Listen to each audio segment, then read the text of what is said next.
And it's my distinct pleasure to have worked with so many fine Academy Fellows from all across the college and watching them grow in their learning and development, and also in their communication with each other and developing their projects that they'll be sharing with you shortly. And I also want to thank all of you here today for your support. If it weren't for you, it would be really hard to have such a successful program like this.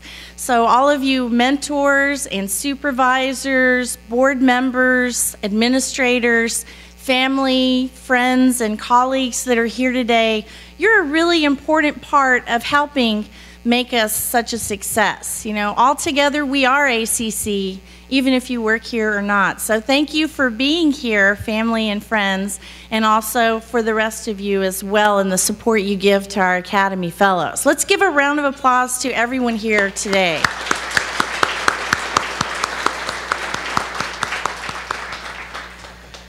We have a really great program here for you today, and to kick it off is Dr. Richard Rhodes, and he'll welcome you, and then we will begin our project presentations after that.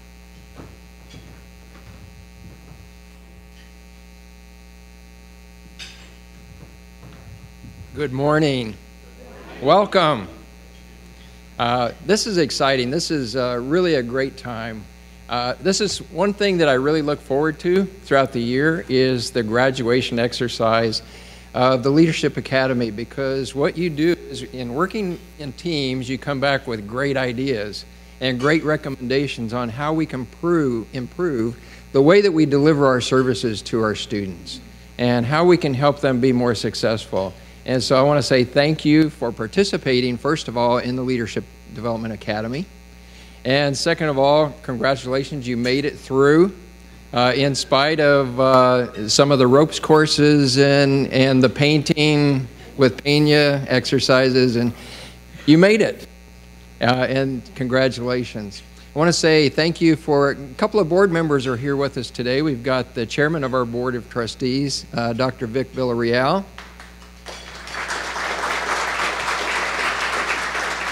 And our board member, Guadalupe Sosa.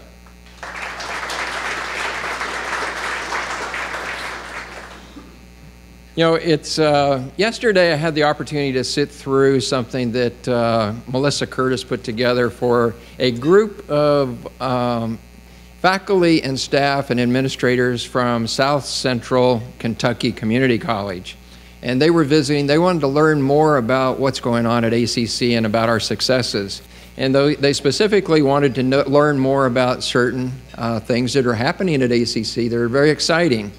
And so she put together a program for them and had different faculty and staff come in and do presentations throughout the morning and day. And those included things like dual credit, early college high schools, supplemental instruction, our use of degree map, and then taking a look at things like faculty development and what's going on with Missy. And then talking about Math 0421 and what's going on at the accelerator and what's happening at the mall. And so Ben and Bill talked about the future plans for Highland and what it's going to look like 10, 15 years from now. And all that exciting things. One of the presentations Christina did. And where is Christina? Christina, come back up here for a minute. Christina had this handbook, this manual of all the great things that are going on in faculty and staff development, and she got to talking about the Leadership Academy. And I have never seen anybody so passionate, compassionate, driven, and full of pride and joy about what's happening in the Leadership Development Academy. I was sitting there kind of in awe as she just talked more and more about it, and it got to the point where I thought Melissa was going to have to tell her to be quiet and sit down. I mean, she described everything that was going on in the Leadership Academy, and so I want to say personally thank you to Christina for her leadership. You all have become like her baby. The Leadership Academy is her baby. And And she is full, I mean, the pride and joy that showed up in her face as she was doing the presentation yesterday kind of overwhelmed me personally because I love the Leadership Academy. I'm passionate about it too. I love the results that come out of it. I was talking to Dana Tucker earlier, and she was saying that just in this group here, we probably have 5 or 6 people that have already received promotions in jobs, competitive promotions, as a result of being a participant in Leadership Academy.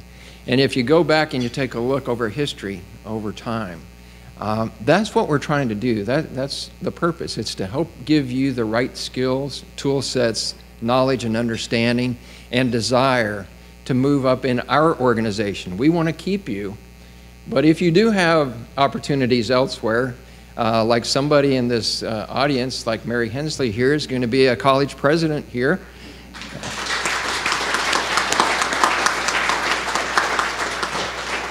We want to support that too. But the real desire for the Leadership Academy is to give you that skill set necessary for you to be successful. But it also takes people like who have passion, compassion, a strong desire to see the results of this be the best in the country, and I think we're there. And so I want to say thank you to you and to Courtney. Where is Courtney? Okay, stand up, Courtney.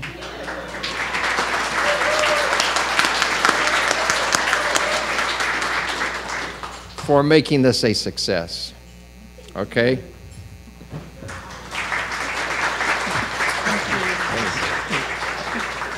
Okay, so now I'm going to turn it over because, the thing I love most about this is watching your presentations.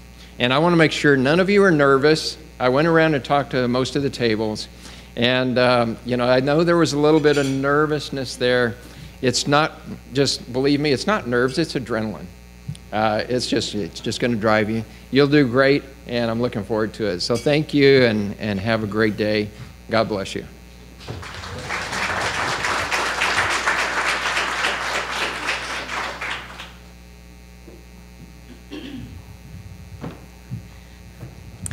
Alrighty, and this also is one of my favorite parts of our program. If you'll turn your program over onto the back, you'll see that we have each of our 5 Student Success Initiative goals represented, and our Academy teams were aligned with each of those goals.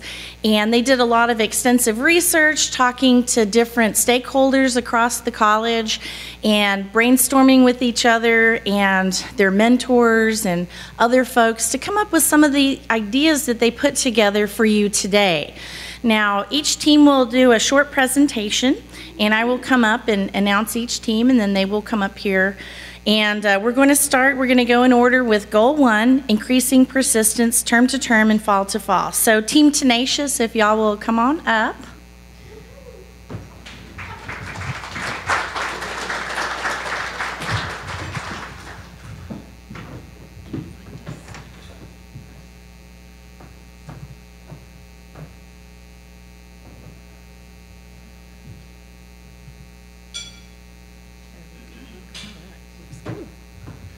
Good morning, Dr. Rhodes, board members, administrators, fellow Academates. Raise your hands proudly. Yay. Special guests, supervisors, mentors. I want to introduce to you Team Tenacious. Regina Roberts, Kendra Singletary, and I'm Dana Tucker.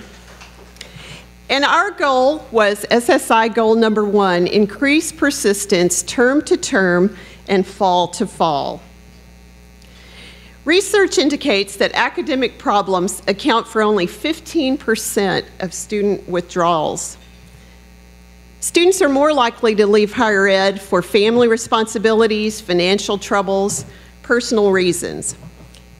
And ACC, when you look at our persistence data, is no different. In fall 2014, we enrolled close to 41,000 students. 72.3% of those students received a C or better in all their courses.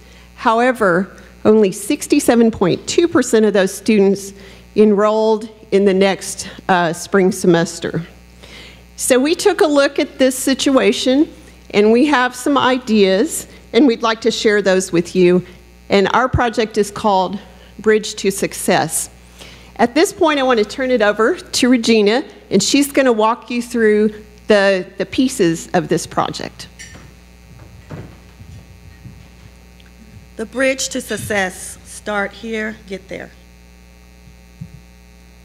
The Bridge to Success overview consists of 5 points: retention alert module, program manager, coordinators, success coaches, and a pilot program.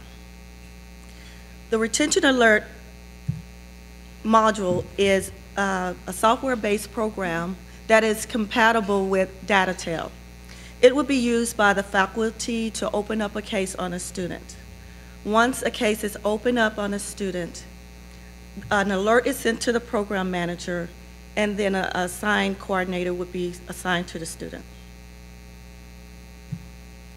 The next part of the Bridge to Success is the program manager. This person would be in charge of managing the program, training faculty to use the retention alert module, securing and training the volunteer coordinators and success coaches, and then they would do follow-up with the coordinators and handle any problems that may exist with the students in the program. Now I would talk to you about the Bridge to Success coordinators. This position is a volunteer position, and it is a very important position because there would be a dedicated program contact at each campus. They would get the permission from the student to receive a success coach. At this time, the student may accept or decline that assistance. And then they would follow up with the success coaches to make sure they are working with their assigned student. The next part of the Bridge to Success would be the success coaches. This would be a person who would be directly in contact with the student. They would meet their assigned expectations. They would check in on students to make sure they are reaching their goals, they're staying on task, and they are providing information available to the students, such as resources, and they are encouraging their students to persist. Now I would like to turn it over to Kendra to talk about the pilot program.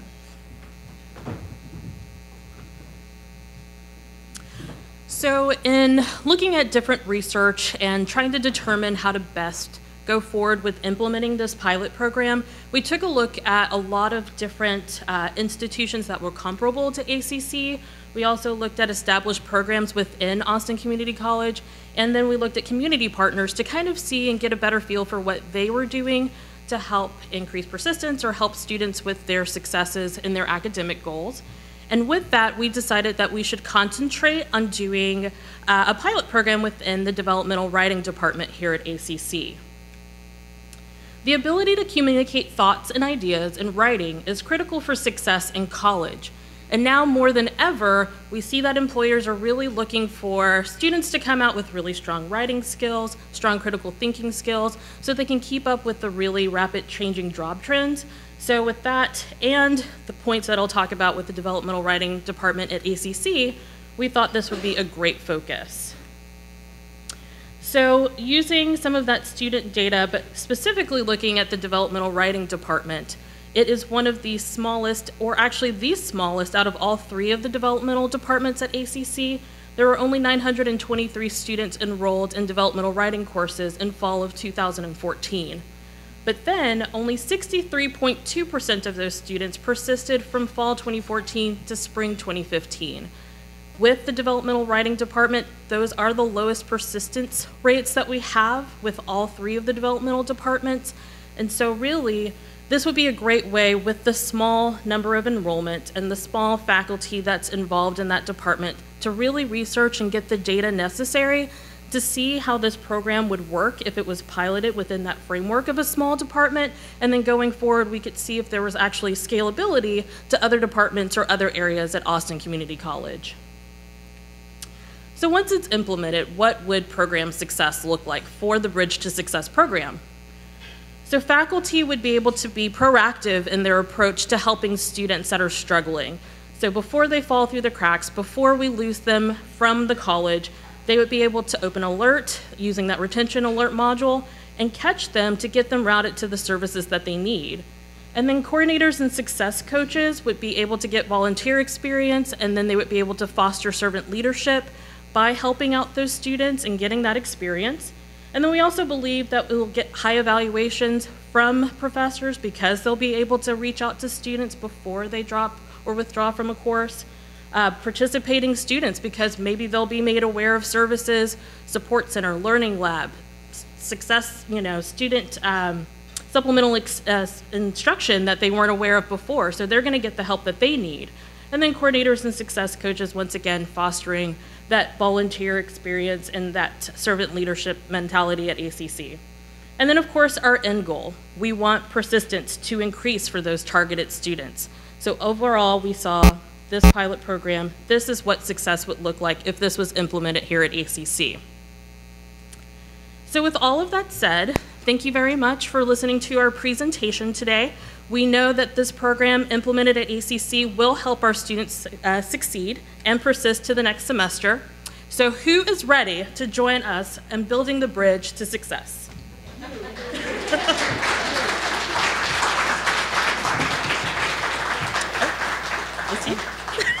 These are mine.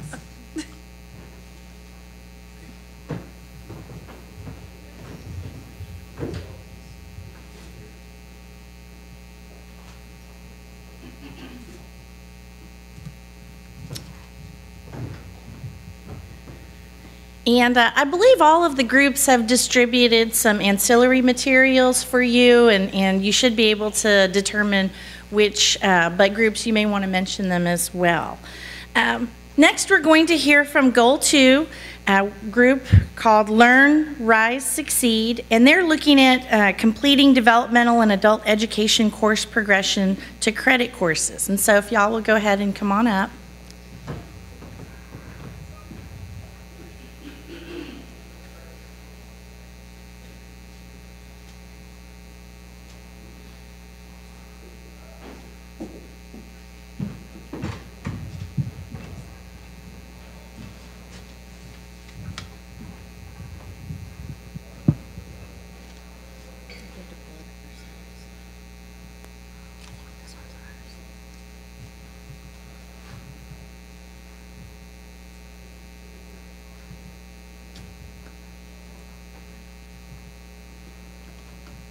Hi, good morning. Thank you for being here today.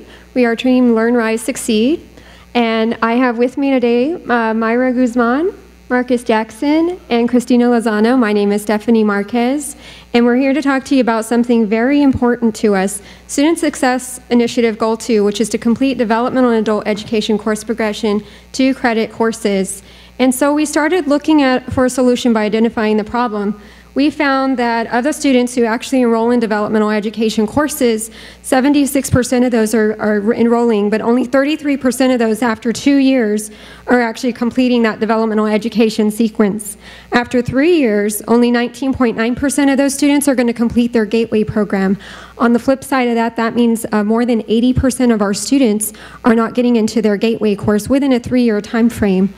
To look at this information in a different angle, we do have an example of our math department comparing the number of people who register in developmental math courses and in the percentage who actually complete that course within 3 years. And we have the same information here for developmental reading. There are several points where we can lose our students. We call these our exit points. Students either choose not to enroll or they may not pass their courses. So we want to start plugging up those holes. And we looked at why our students are actually leaving us. So we looked at the withdrawal surveys, and from this information, as you can see, we found that students just aren't maybe prepared for college. Perhaps they don't have the connections that they need, and they're not able to be successful. Looking at what happens to our students after they leave the college, for those that have student loans, 50.4% of our students in default are developmental ed students. They have a low GPA. Only 7.1% of those students will complete a program of study, and on top of that, they're going to be in debt for about $6,000. So we looked to some of our faculty and staff for developmental and adult education, and we asked them to let us know what can we do to help our students. And as you can see from this quantitative study, support was the #1 thing that we could do. Also, we could provide them with encouragement, mentoring, connection, and guidance. And so we're asking that you help us by we're creating the Riverbat Mentor Program, and we think that that would be a great way to actually help our students, give them the basic skills and learning tools that they need, as well as connections so that they can get a good foot forward as they enter the college. And here to tell you a little bit more about our mentoring program is Marcus.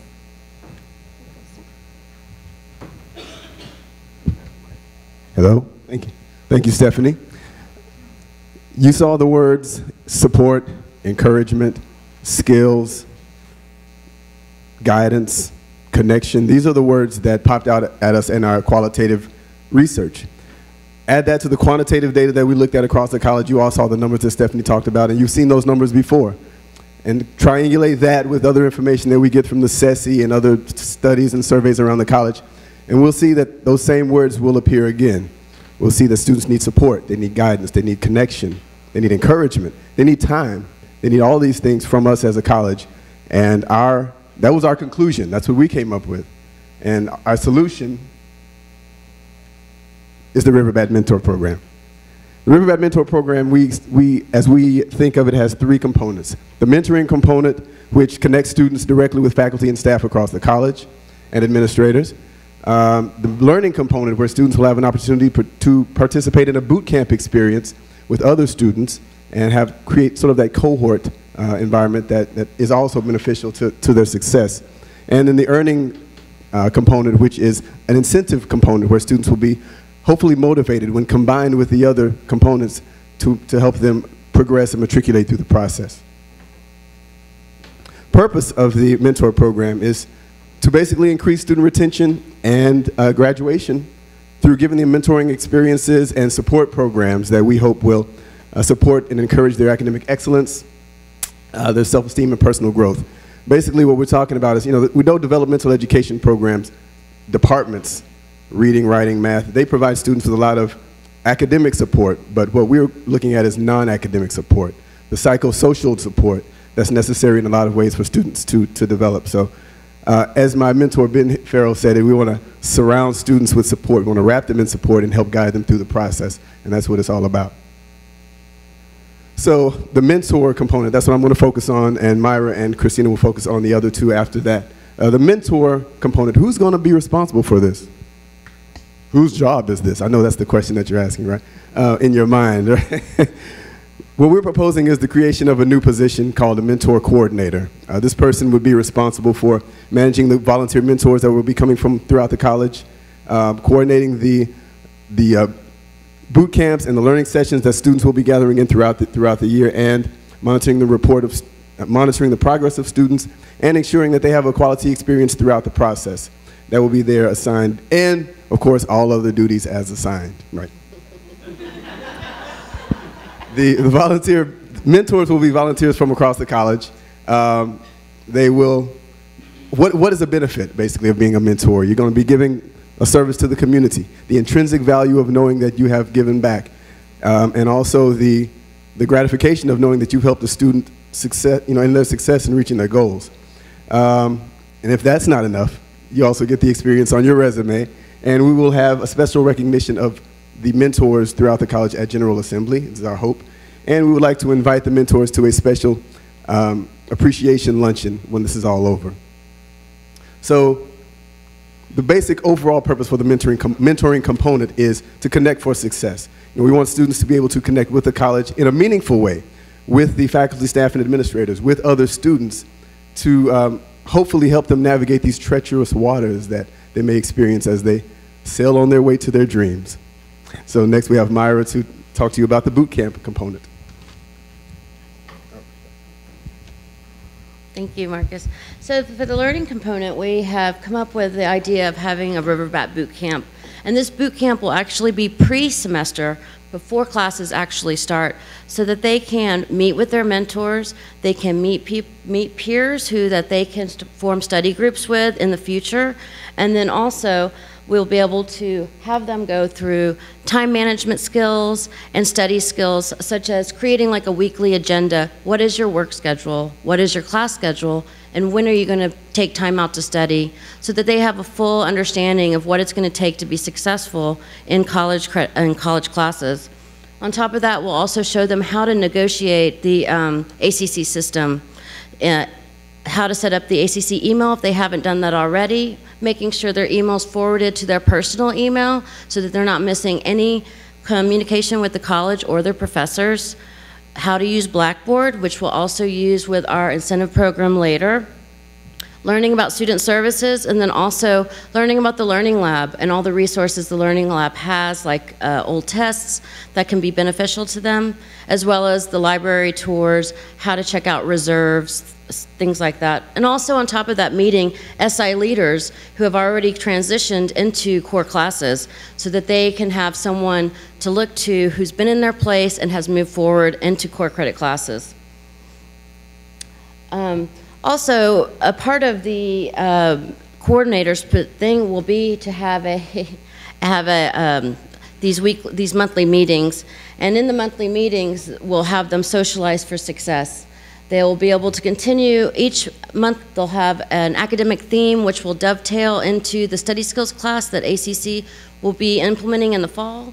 And then also they will, if they're running into any trouble or having any questions, this will be the perfect opportunity for them to discuss all with their peers or with their mentors issues that they're having, so that they can, so we can catch them again while they're taking their first tests, while they're taking their first quizzes, and we're seeing that there's deficits. We can help them with that rather than having them drop out of class or quit the college completely, so that we can have the retention that we were looking for. So next, Christina will tell you about the incentive program that we've come up with.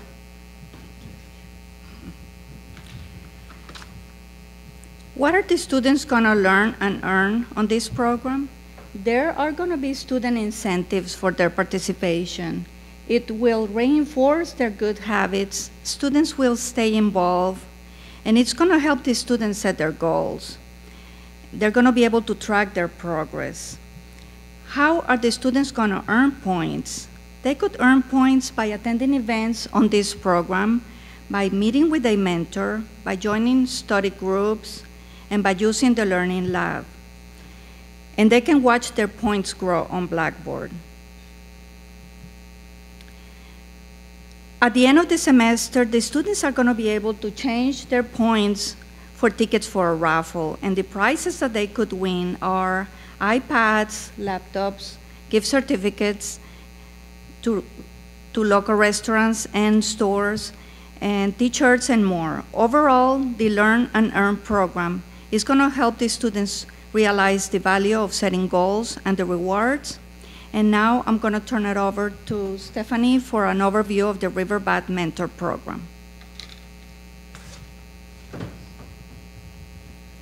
Okay, so at this point, you've had a chance to hear about all the different components that we have in our program. So I have a mentoring aspect where we're providing non-academic support. The boot camp, which is teaching them the learning skills that they need right at the beginning in a concentrated format so that they can find out what they need to know before courses ever begin. And an incentive program where they can earn points to get prizes, but also they're going to be learning study habits, and we're going to be reinforcing those good habits for our students.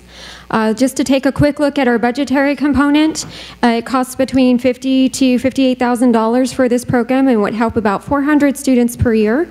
It's completely scalable. It would work with any of the developmental education offerings that are currently being considered. One of the great things about it is we could actually hire a lot of students to work under this program and continue as part of the mentor program as well. And I'm going to leave you with this final thought, and as you read that final thought, I just want to ask that you do help us by supporting the Riverbat Mentor Program, because it is going to combine all of those components under one umbrella where students can get access to all of those things in one central location. We've seen in statistics that mentor programs really work. Students perform better, they're more likely to graduate, they stay engaged in college, and that's, after all, that is the goal.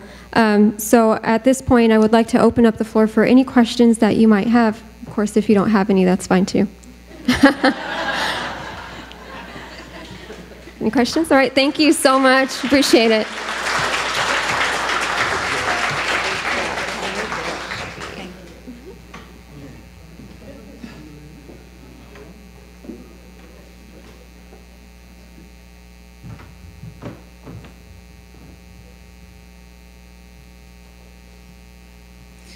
All right, so next we're going to be taking a look at Goal 3, increase completion of all attempted courses with the C or better.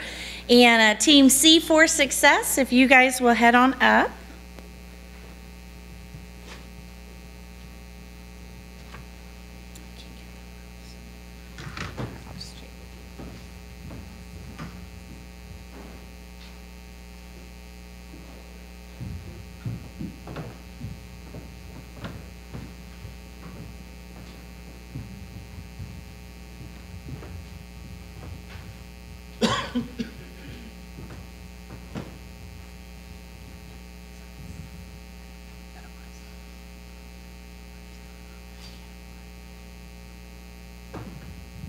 We lost the mouse. Anybody know where the mouse is? It's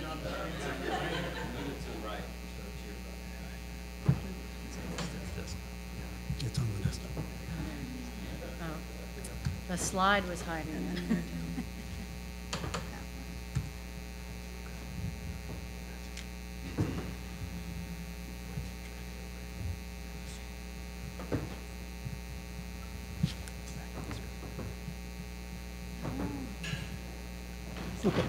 Did I do that? I'm sorry. That was me.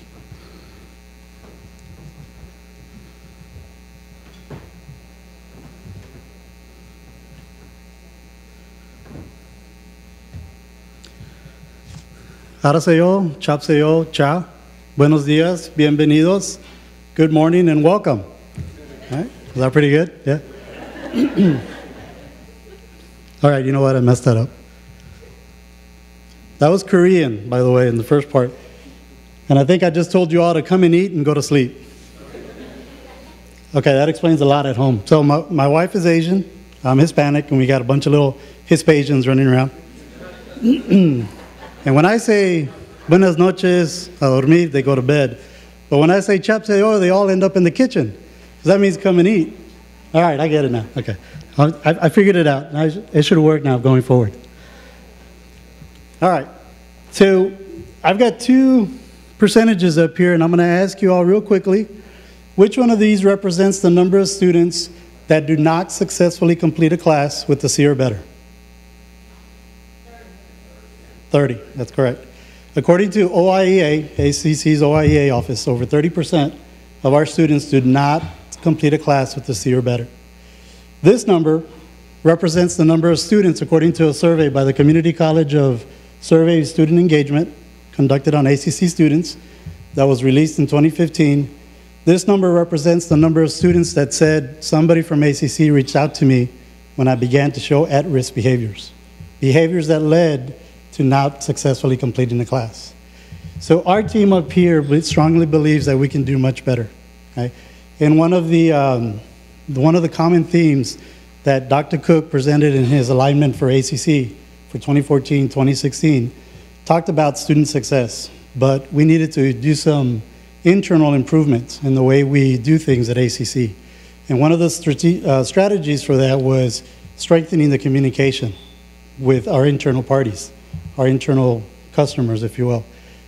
We have a proposal that we think addresses that includes a referral system for faculty members so that when they recognize that a student is demonstrating at-risk behaviors, there's a referral process and system in place so that they can make that referral, whether it be to the learning lab, to their office hours, to an advisor, to a counselor. So we think that our proposal will address that one strategy of strengthening our communication. So we're here to tell you that our team has a solution. So, I messed that up. Okay. ACC, we have a solution.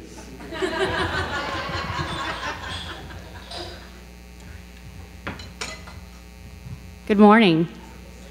We are C for Success. SSI goal number 3, increase completion of all attempted courses with a C or better. My name is Regina Schneider, Administrative Assistant, International Business, Round Rock. My name is Nina Almasi. I'm Associate Professor of Vocational Nursing at Eastview Campus. And I'm Polly Manier, Senior Administrative Assistant for Arts and Humanities. Polly. And I'm David Zuniga, Advising Supervisor at the Eastview Campus.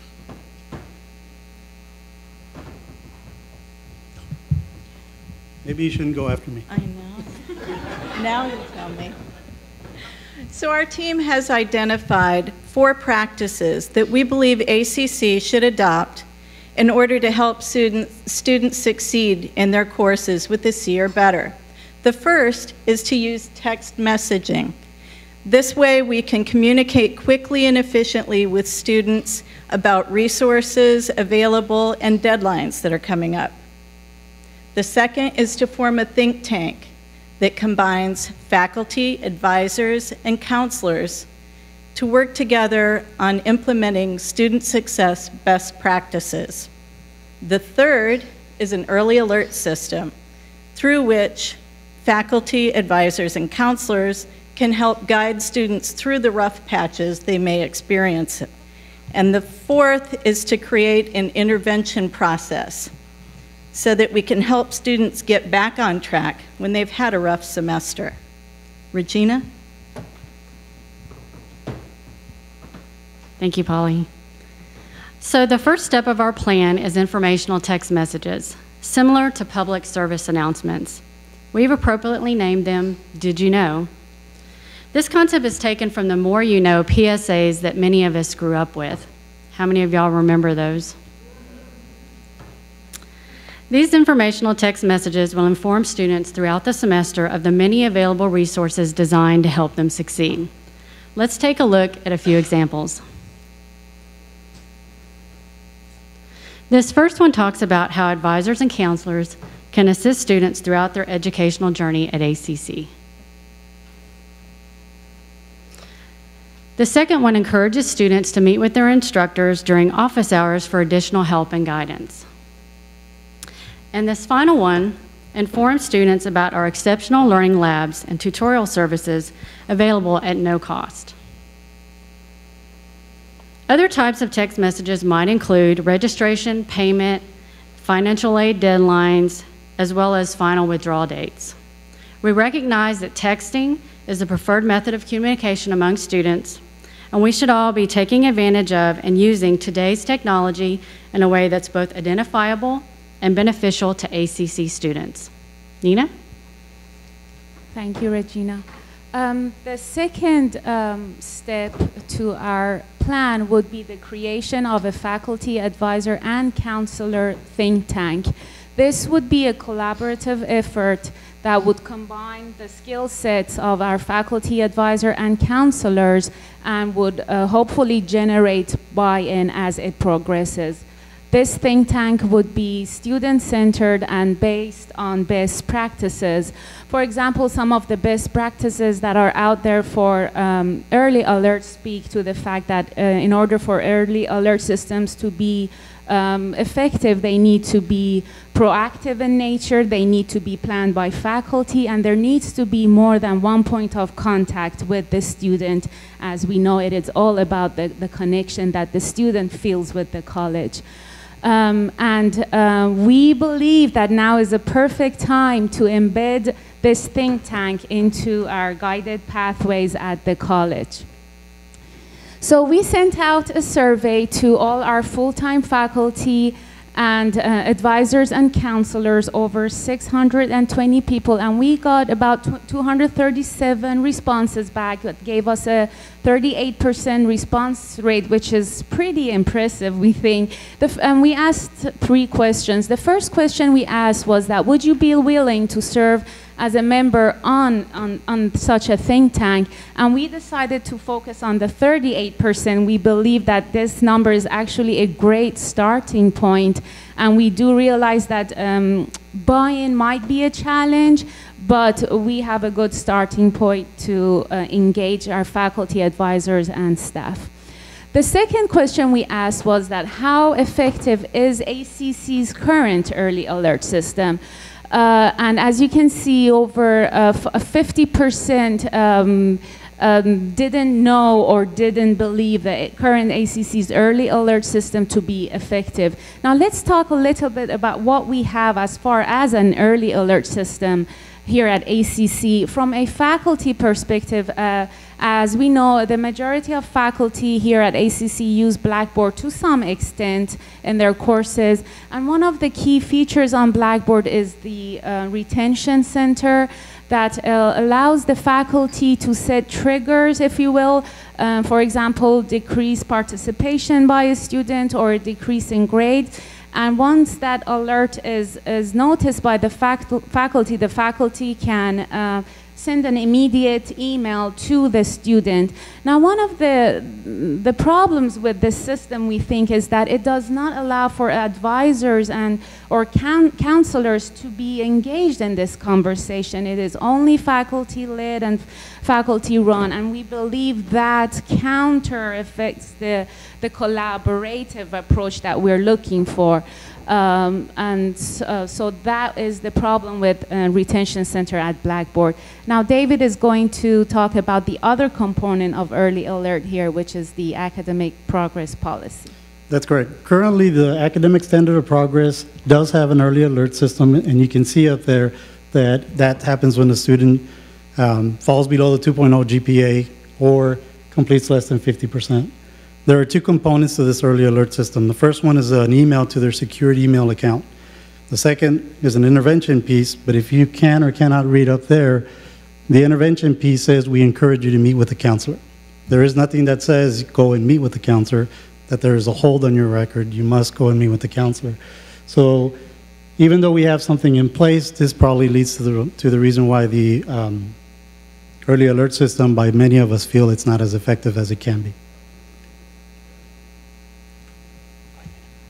The great news is, based on the third question that we asked, that was, how interested are you in using an early alert system that provides an opportunity for faculty, advisor, and counselors to proactively collaborate in supporting student success? Over 80% of the people who responded stated that they are interested in utilizing such an alert system.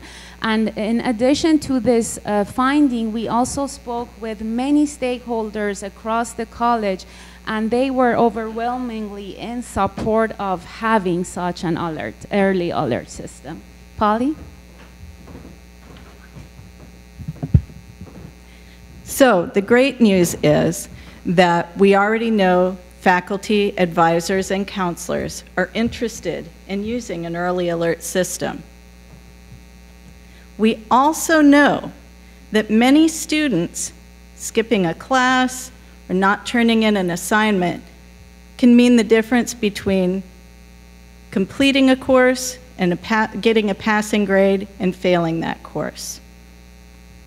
Many colleges use early alert technology to quickly identify and engage students who may be at risk of not completing that course successfully. The early alert technology can also help connect a student with the resources and guidance that they need to get back on track. There are several vendors out there who provide early alert technology. These are just 3 examples. There are a lot to choose from. And going forward, it's going to be very important for ACC to look at the different options and pick the one that best serves the needs of our students. Let's look at an example of how Early Alert works.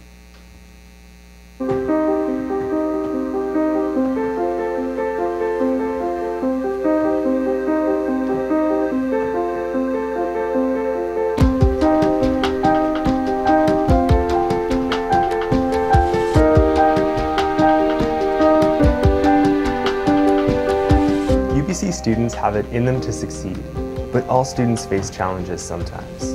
When concerns come up, it's not always obvious for faculty and staff to know when or how to offer support. Early Alert doesn't replace the ways that faculty and staff currently help students, but it does strengthen the support provided. Identifying a concern using Early Alert is easy, and the system is secured for student privacy.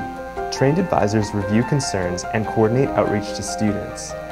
Not every concern results in outreach, but having a more complete picture makes it easier to offer assistance when it makes sense, before difficulties become overwhelming.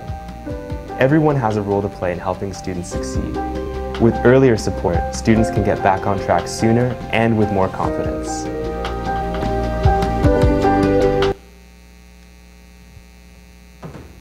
Okay, now let's talk about the intervention piece. This is going to be a program that students are automatically enrolled in if they do not earn a C or better. We help identify the causes through a couple of exercises that I'll explain in a little bit, and then we create a successful, more manageable plan for the student in the following semester. This is the sample that we came up with, and what we're proposing is that we look at students who are going to be enrolled in the Student Success course in the fall semester. But we also want to include the professors of the classes that student is concurrently enrolled in. So Jamie, for example, is enrolled in EDUC, English, Government, and Math, right? The proposal that we have with the Early Alert system would be in the fall semester, professors in all 4 classes would set triggers for Jamie, identify any at-risk behaviors that happen throughout the semester, and then make an initial contact with the student to find out what's going on. Make the appropriate referral, and then at the end of the fall semester, hopefully will increase, because we have the data already, the success rate for English, Government, and Math. For those students who this Early Alert system did not work for and earn a D or worse than that, they're going to meet between the fall semester and the beginning of the spring semester with an ACC advisor or counselor. They're going to be introduced into the intervention program that talks about, in the spring, you're going to take a quiz, true and false, very simple questions. You're going to write an essay that talks about what led you into this current academic setting, and then those results are going to be used to refer the student to a 45-minute workshop throughout the spring semester. Now, when we meet with the student in the spring, we're going to help them create we're going to help them register for spring. We're not going to keep them from registering, but we are going to pick a more balanced workload, something that they can manage depending on what their work schedule is like, family responsibilities. The quiz that I'm talking about is going to be a link that they get to by their ACC email, true and false, very simple questions. And then they're going to be asked to complete an essay as well. What led you to this current situation? The results we propose that they get reviewed by faculty, advisors, and counselors. And then based on those results, we refer them to a workshop that talks about being a smarter studier, managing your stress during finals countdown, things like that. Depending on what the results are, we have the workshop available, and we refer the student to that workshop. Now, who's going to facilitate the workshops? Okay, that's the question that, Marcus, you beat me to it, right? We propose that these workshops be facilitated by a faculty member and then an advisor or counselor. Be co-facilitated so that we go back into that collaborative effort to try to help the students. Plus, we increase that communication. We realized working with Nina, who's our only faculty member in this academy year, that there's a confusion about, well, what exactly does an advisor do and how is that different from a counselor, right? There's a lot of miscommunication out there, things that we don't know about. So that's the reason why we propose that those workshops, 45 minutes, maybe an hour, be facilitated by those 2 staff members. And our proposal does include students taking this EDUC course at 2 campuses. I volunteer Eastview, and sorry, Dean Curtis. Yeah, all right, I got your support. And then maybe another campus so we can pilot it at these 2 campuses first.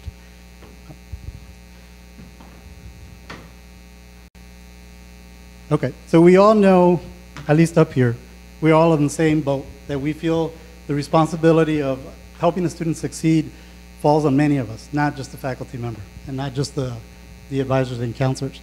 But the only way we're going to be able to make that successful is, one, we have to work together, and two, we have to recognize and listen to the needs of the students, and that's key. I guess I think of myself as a good student. I usually get pretty good grades. But last semester, things changed. I had some personal issues I was going through, my finances were really tight, and I was also really stressed about school. I brushed off the stress as normal, but things just kept getting worse and worse, and it started getting hard to focus. There was a noticeable change in one of my students' involvement in class. I noticed she was distracted and withdrawn, which was unlike her. I was concerned about my student, but I knew she had it in her to do well. In addition to reaching out to her myself, I used Early Alert. Early Alert allows faculty and staff who notice a student is facing difficulties to identify their concerns using a secure online system. Trained Early Alert advisors review the concerns and connect students in need of assistance with academic advisors, counseling, financial assistance, and other resources as necessary. My professor noticed something was wrong. He came up to me after class one day and was really supportive. He listened to me and offered to help me any way he could. He also explained the Early Alert program and how it helped students get back on track. An advisor contacted me within a couple days and invited me to come in and meet with her in person. I remember she was really nice, and we talked for a while about some of the difficulties I was facing. We reviewed my program plan for next term to make sure it was going to be manageable, and she offered to connect me with on-campus resources and services that could help. I decided to go ahead with my advisor's recommendations and connected with the resources she had suggested. Now I feel like I'm back on track. More importantly, I feel like my old self again. I had to put in time and effort to work on strategies that will help me do well academically and personally, but it's been worth it. University is exciting, but it can also be really challenging sometimes. I know I can do this though. I have it in me to succeed.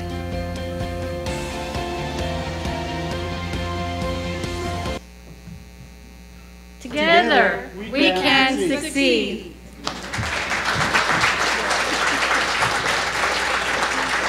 Thank you for your time. We welcome any questions you may have. We've done a lot of research on texting and early alert systems, and we're very open to questions if anyone has any. Thank you. Anyone? Let's go.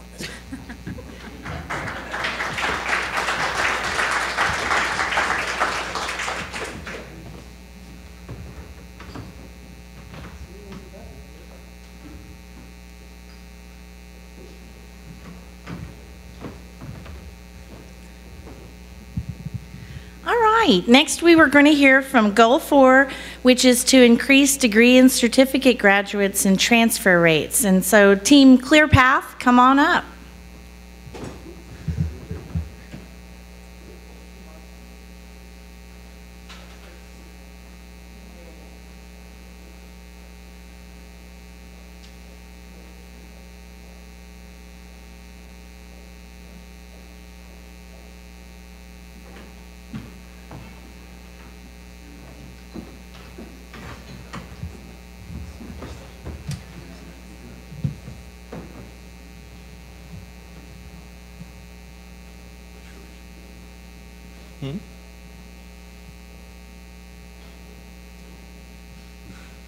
This wasn't screwed in yesterday.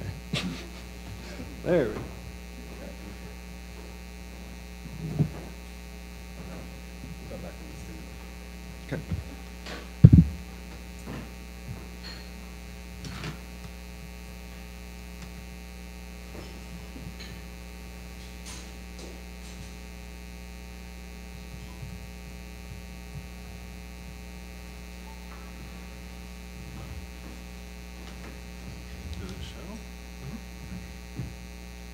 Okay. There you go. Hello, everyone. Our team is ClearPath. We're going to talk about SSI Goal 4 today, and I'll tell you exactly what that is in just 1 minute. But for right now, my name is Conrad Miller. I am currently a tutoring specialist at the Round Rock campus, but in the fall I will be math faculty. I just want to read a few pertinent quotes before we get started. The National Student Clearinghouse Research Center reported that while more first-time students entered college in 2008, the percentage that completed a degree or certificate by 2014 was only 55%. So that means that in a 6-year period, we only have about a 55% pass rate. A solid body of research suggests that students need better guidance when selecting programs, fewer confusing options, earlier entry into programs, and more structure as they navigate their academic experiences. And the study Get With the Program found that students entering a program of study within a year of enrollment are far more likely to earn a credential. So all of these quotes that I just said relate to Goal 4, which is increasing degree, certificate, and transfer rates of students. And our mission for our group was to develop a clear path to graduation through degree clustered advising. And so if you're asking yourself what is degree clustering, a lot of other community colleges and the Department of Education actually call it career clusters. The following quote actually explains what that is. Career clusters are groups of similar occupations that help organize career planning. So our basic plan is to have the advisors specialize in a particular career path or what we call degree cluster. And up next is Jamie Hand, a project manager here at ACC. She'll actually explain this in a little bit more detail than I have.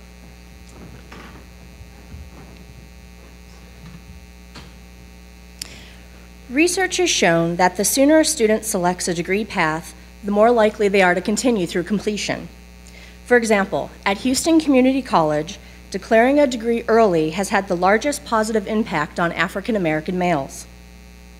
Unfortunately, in community colleges now, students tend to wander around in their course selection. And as Conrad has mentioned, only about half of the population is successful in completion.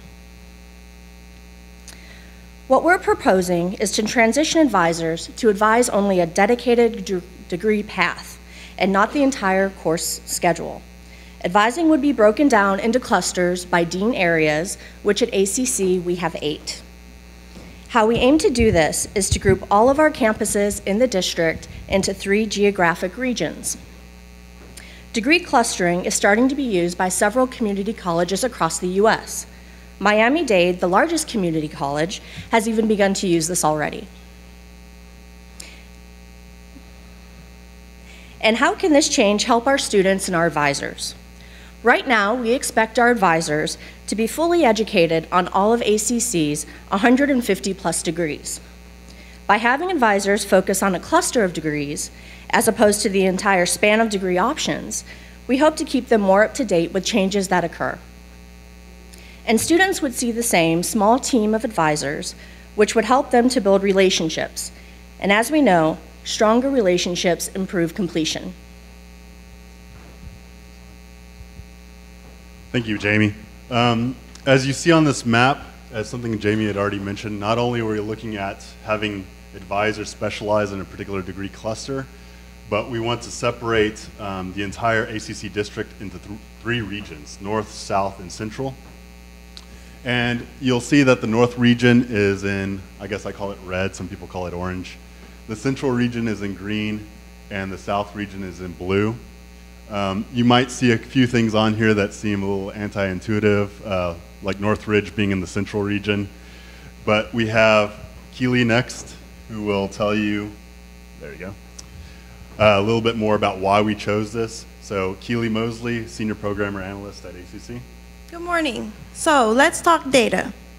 With a little bit of math combined with data, we were able to cluster the campuses into 3 regions, as I already mentioned: South, Central, and North.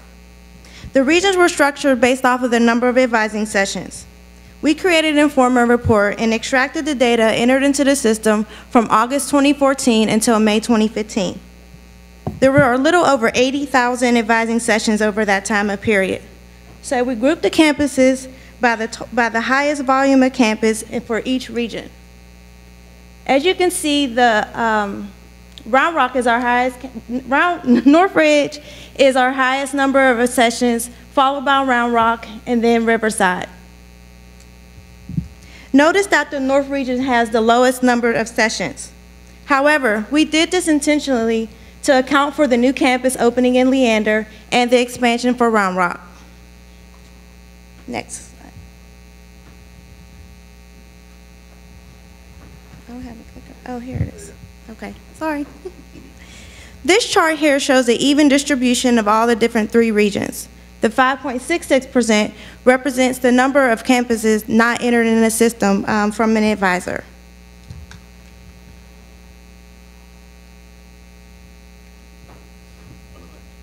Sorry. Okay. Okay. Now that we have the amount of advising sessions broken down into the 3 regions, we were able to place our current staff most efficiently by using the data. We were able to gather the advising staff information from 2 ways. We used the org charts on the ACC website, and we also created another Informa report. Oops. I got tricks. We used the Informa report, and we extracted the data by the staff by title. We also confirmed these numbers with Dr. Bradford. So we do have enough staff to cover each region to cover the 8 clusters. Next, Richard. Next, we have Richard Anderson, Systems Admin. Good morning, everybody. Be doing a brief summary before opening the floor for questions. To recap, we're suggesting 3 geographical regions, North, South, and Central. Each region is going to have enough advisors for, 1 advisor per each cluster, ideally more than that. We realize that this is going to be a time-consuming, lengthy process, and that we're going to have to grow with the school. That's something I feel like we've been kind of actively fighting is growing, and that's not something we should be doing. So what we're planning is this proposal, combined with other technologies and policies, like weekend advising that's currently available under this setup at every campus. Not at every campus, at every region, at least 1 campus. Final thought really here is that it's important to remember that there's no single fix. Everything you've heard about today, the words information, support, connection, relationships, those are all tools that we use, and we need to keep those in our belt and sharp and ready to help us build more mutually accountable relationships, not just with our students, but with ourselves. And that's what we think is going to be the ultimate solution in the long term to SSI Goal 4, which is to increase graduation, degree, certificate, and transfer rates. So, some other factors, at-risk students will still be referred to, as you heard by the previous group, referrals to counselors and advisors by faculty, whether it's a counselor, as you were an advisor referring to a counselor, whichever direction it has to happen, improving that communication. Online advising is currently in the pilot phase at Cypress, Highland, Riverside, Round Rock, and Northridge. We're anticipating some feedback from that and working on how to incorporate it into this system. So, thank you very much.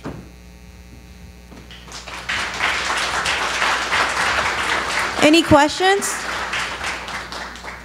Do we have any questions? Thank you. Thank you.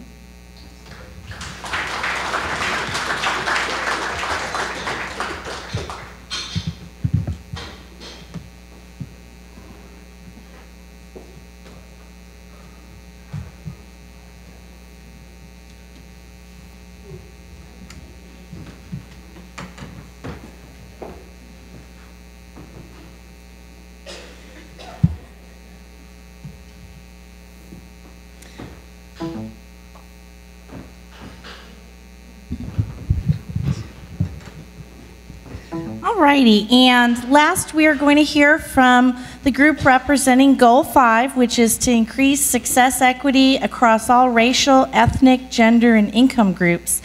And Team Mac, come on up.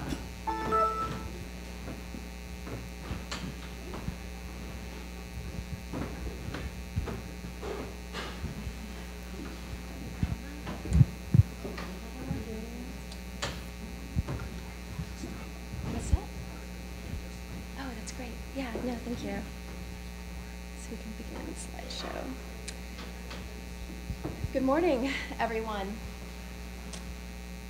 So,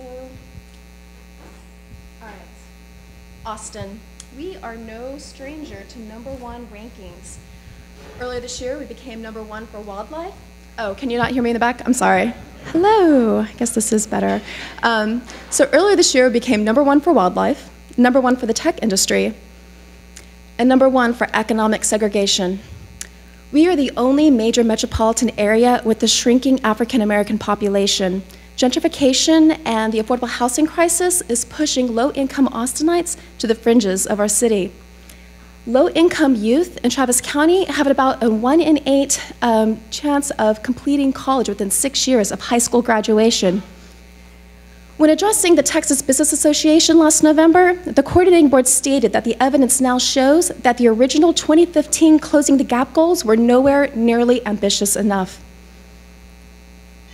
In March, AISD trustees Paul Sedania and Edmund Gordon urged the district to move forward with a self-assessment on diversity, equity, and inclusion. To quote Gordon, "I think we'll find things that are a continuation of the historic marginalization of certain portions of our population, but I hope it gives us the basis for trying to address these problems, saving the district, and in that way saving our community, and to a certain extent, ourselves." These are not just gaps to close, they're chasms to bridge. So what are we gonna do? My name is Margot, and I, along with Caroline, Angela, and Katie, would like to share with you some of our research, and for your consideration, our proposed solution. We believe that Austin Community College would benefit both systemically and culturally from the establishment of an Office of Equity and Inclusion. We looked at many different sources of data to support our plea today. One thing that became very clear to us is we have a perception problem.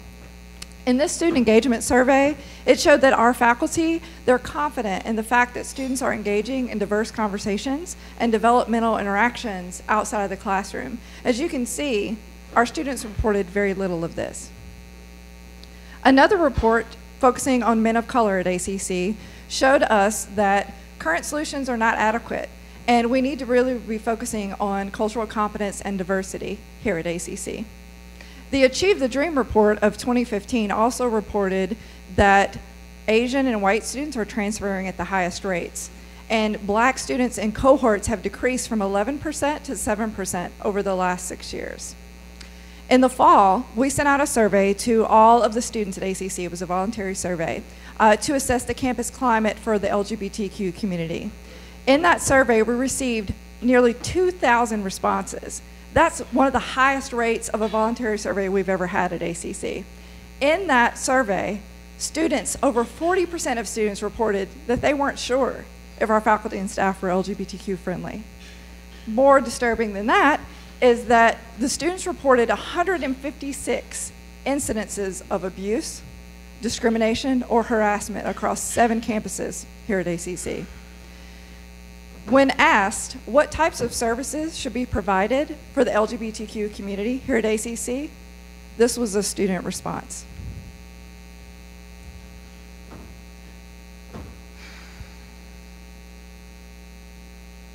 We have a perception problem. It's time to do something about it. We know we are not preaching to the choir, but it only emphasizes the importance of having such an office here at Austin Community College. ACC is all about our students and the community, ensuring that all of our students feel welcome and safe when they first step onto our campuses and follow through as they allow us to join them on their educational journey. Many of us are specifically engaged in diversity and equity programs, such as Men of Color, foster care program, pathway programming, first-year experience, as well as student organizations such as the Gay and Straight Alliance, Hispanic Student Association, and many others. These programs are wonderful and engaged in extremely important work. But boutique programs are difficult to scale and leave no centralized infrastructure under which all of these different programs may receive enhanced guidance, support, and a greater voice, thus making them feel isolated with no one place to fully appreciate and assess what is really going on. We would submit that beyond academic affairs, issues of equity and diversity impact all organizational areas of ACC. Most recently, Dr. Cook created the Diversity Action Committee. This is an excellent start towards looking at the future, but there is still more to do. So what more is there to do? The National Association of Diversity Officers in Higher Education suggests that we need support, action, and resources from the very top of our organization in order to make equity and inclusion a substantial part of our mission. Creating an Office of Equity and Inclusion that reports directly to the president is a crucial step because it shows that we place a premium on the importance of these issues.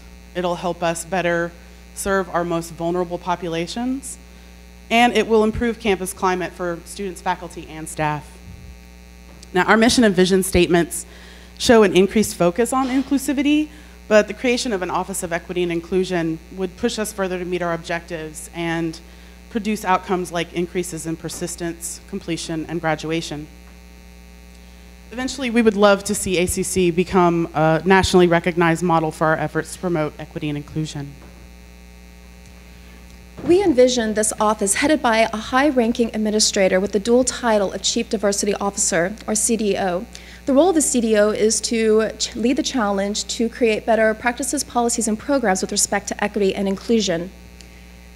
Because the objectives of this office will overlap with those of different units throughout the college, we are recommending that it occupy its own distinct niche in our organizational structure.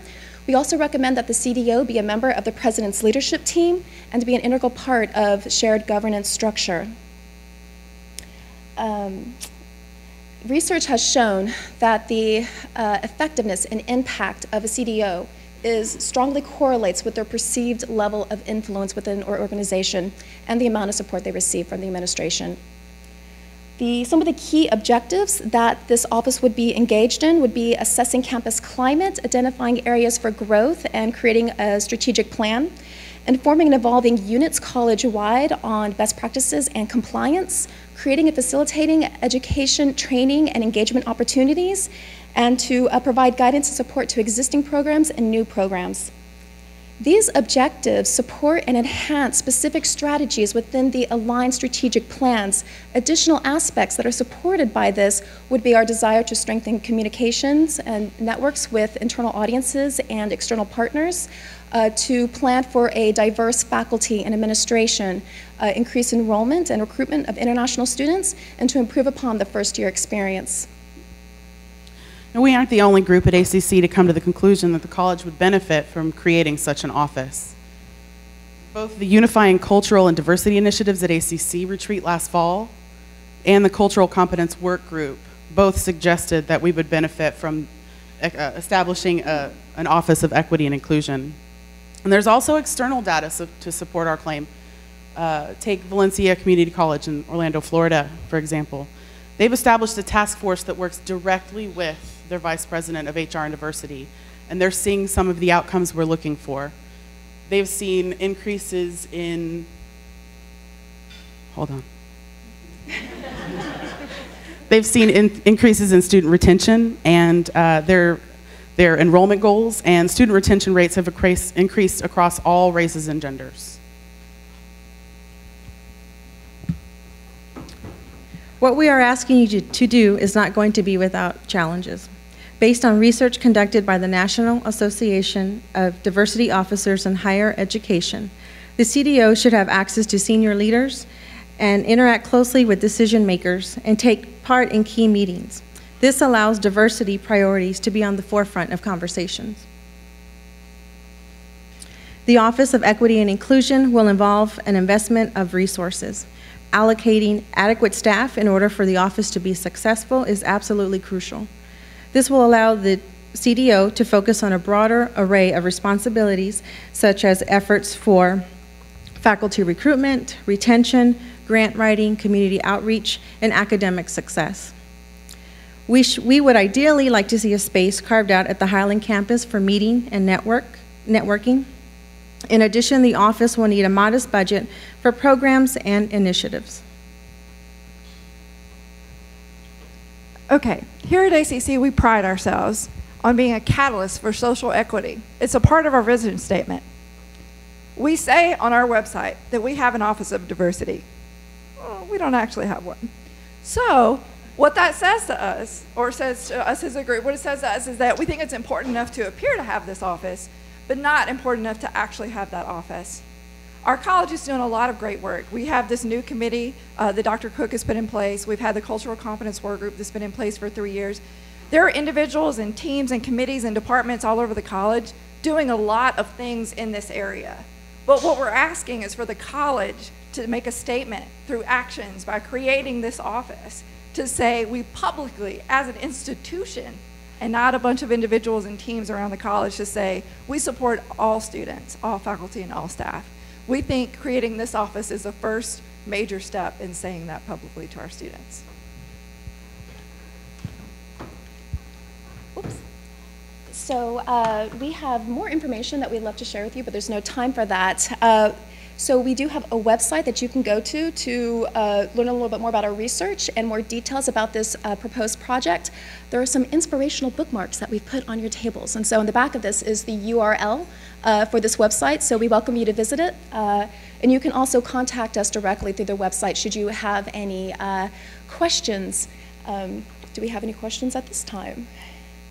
No. It has been a distinct pleasure and privilege to be able to speak with you today. Thank you so much for the opportunity.